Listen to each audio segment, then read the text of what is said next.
कहीं न कहीं आपने भी पढ़ा और सुना ज़रूर होगा कि धर्म उस अफ़ीम की तरह है कि इसका नशा जिसको लग जाए उसको कुछ सोचता नहीं है, वो एक तरह से अंधा हो जाता है। इसलिए आज की इस दुनिया में भी 21वीं सदी की दुनिया है, वैज्ञानिक युग की दुनिया है। विज्ञान जाने कहाँ से कहाँ तक पहुँच चुका है। चंद्रमा के आगे मंगल तक की यात्रा विज्ञान कर चुका है, लेकिन धर्म को लेके आज भी एक आम आदमी का जो नज़रिया है वो कुछ बदला नहीं है। धर्म के बारे में कुछ भी कहने से पहले डर लगता है कि जाने धर्म के मानने वाले किस बात पे नाराज़ हो जाएं और आपको टारगेट कर लें, फतवा तक जारी होते हैं। तो कुल मिला के मेरा कहने का तात्पर्य यह है कि धर्म के बारे में कुछ कहने से पहले डरना चाहिए, क्योंकि इस अफ़ीम को करोड़ों करोड़ों लोग जो है सूंघ के, चाट के, पी के गली गली चौबारे चौबारे घूम रहे हैं। उससे तो डरना ही चाहिए। तो मित्रों नमस्कार, मैं राकेश गांधी और मैं चाहूँगा कि अगर आपने मेरा चैनल अब तक नहीं सब्सक्राइब किया है तो मेरे चैनल को ज़रूर से सब्सक्राइब कर लें, ताकि हमारे आपके बीच का जो ये संवाद है, डिजिटल संवाद, ये बना रहे और एक दूसरे की क्रिया प्रतिक्रिया हमें मिलती रहे। तो मित्रों, आज का जो मेरा विषय है कि भारत को कैसे बदला जा सकता है।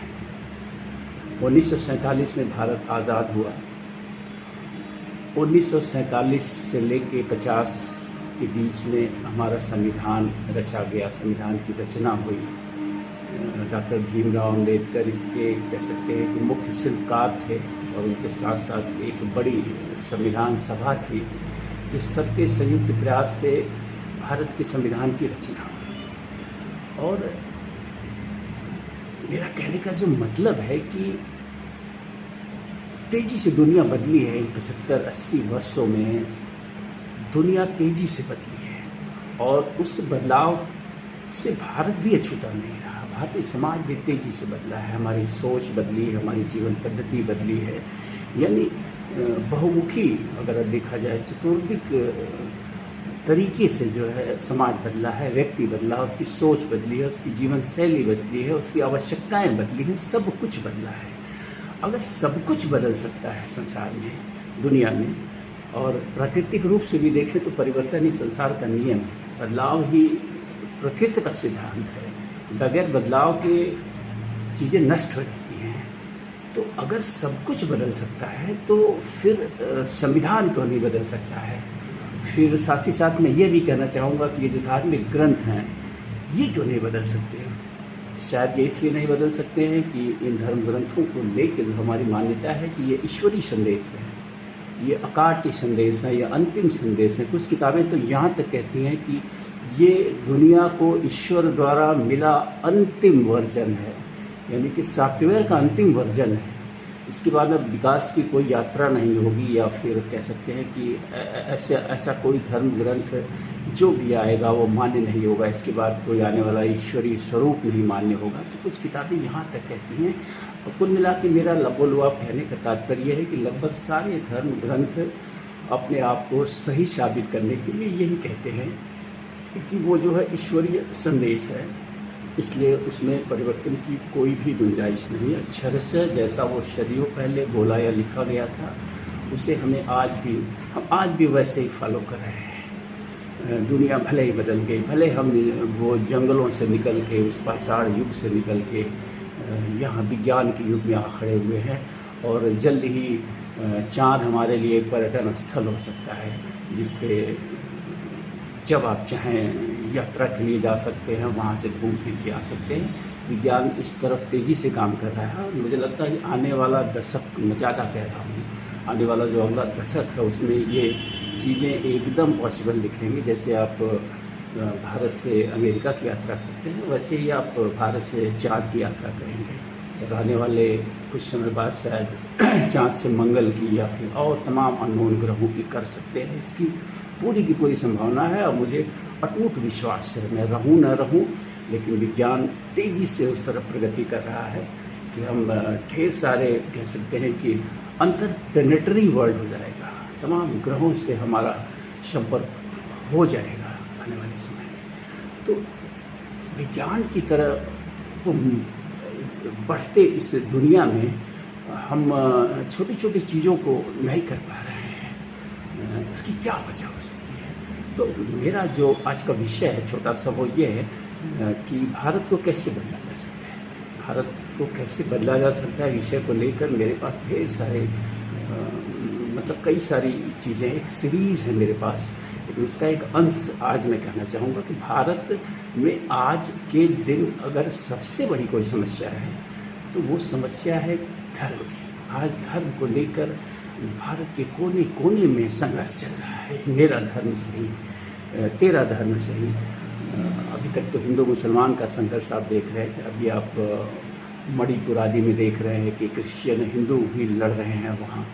तो धर्म को लेके ये जो संघर्ष है, ये इसकी एक जो मूल वजह है, जो मेरा मानना है, वो संविधान की एक छोटी सी भूल का दुष्परिणाम आज ये है। ठीक है, वैसे भूल नहीं कहता हूँ, चलिए उस समय जिस समय संविधान के रचनाकारों ने इस तथ्य को जोड़ा होगा, उसमें संभवतः उनको ज़रूरी लगा होगा। लेकिन आज मैं दावे के साथ कह सकता हूँ कि ये एक भूल ही साबित हुआ है। आज आज़ादी के 75-80 साल बाद संविधान का वो मूल अधिकारों में जो हमारा एक फंडामेंटल राइट है, जिसमें हमें अपने पसंद के धर्म को मानने की संवैधानिक छूट है या इजाज़त है, उसके साथ उसका जो एक पार्ट तो सही है, we are a human being and we are free to choose whatever way we like to survive or like to live। मेरे कहने का मतलब है कि कोई भी धर्म या विचारधारा या विश्वास या पंथ को चूज करने की हमारी स्वतंत्रता है, होनी चाहिए। ये हमारा नैसर्गिक अधिकार है कि हम सत्य को किस रास्ते से तलाशना चाहते हैं। जो मेरा मानना है कि सत्य तक पहुंचने के अनेकों रास्ते हो सकते हैं। सत्य को अगर आप एक कोई बिंदु मान ले तो उस तक पहुंचने के मल्टी वे, मिलियंस ऑफ वे। अगर कोई ये सत्य है मान लीजिए, तो यहाँ से भी पहुंचा जा सकता है, पूर्व से भी, पश्चिम से भी, दक्षिण से भी, नीचे से भी, ऊपर से भी। तो ये स्वतंत्रता होनी चाहिए। नैसर्गिक स्वभाव है मनुष्य का कि हर व्यक्ति अपने अलग अलग रास्ते चुनता है, उसको अलग अलग रास्ते पसंद आते हैं, यहाँ तक ठीक है। लेकिन इसके बाद जो एक लाइन उसमें जोड़ दी गई कि हर व्यक्ति अपने पसंद के धर्म को चुनने के लिए आज़ाद है और उसके प्रचार प्रसार की भी आज़ादी जो दे दी गई है। यानी आप ढोल नगारे के साथ अपने धर्म का प्रचार प्रसार कर सकते हैं, जहाँ चाहें, वहाँ चाहें, जैसे चाहें। यही जो लाइन है, इस लाइन ने इस देश को इतनी क्षति पहुंचाई है और लगातार क्षति पहुंचा रहा है। और मैं कहूँगा कि आज ये क्षति पहुंचाने का जो दायरा बढ़ता जा रहा है।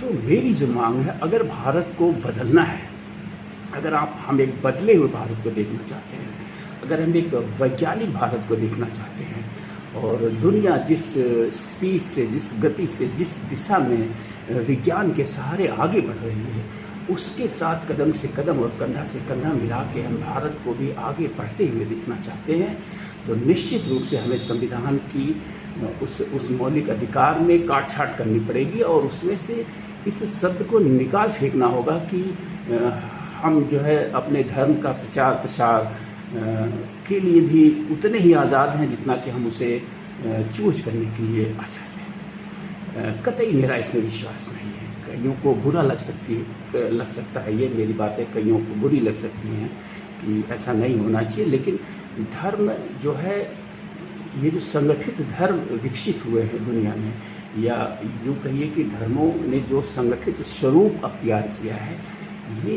ये असल में अब कैसे ये एक राजनीतिक दल की तरह व्यवहार कर रहे हैं धर्म आज। और यही वजह है कि धर्म जो है पूरी तरह से विफल होते जा रहे हैं अपने उस मूल मकसद में, जिस उद्देश्य के लिए इन धर्मों का अस्तित्व, ये धर्म जो अस्तित्व में आए थे मानव समाज में। तो कुल मिला के जो मेरा कहने का तात्पर्य है कि अगर एक सिंहावलोकन किया जाए, अगर आप सिंहावलोकन करिए पिछले 1-2 सदी का, कि धर्म ने मानव जाति को दिया क्या और मानव जाति से लिया क्या।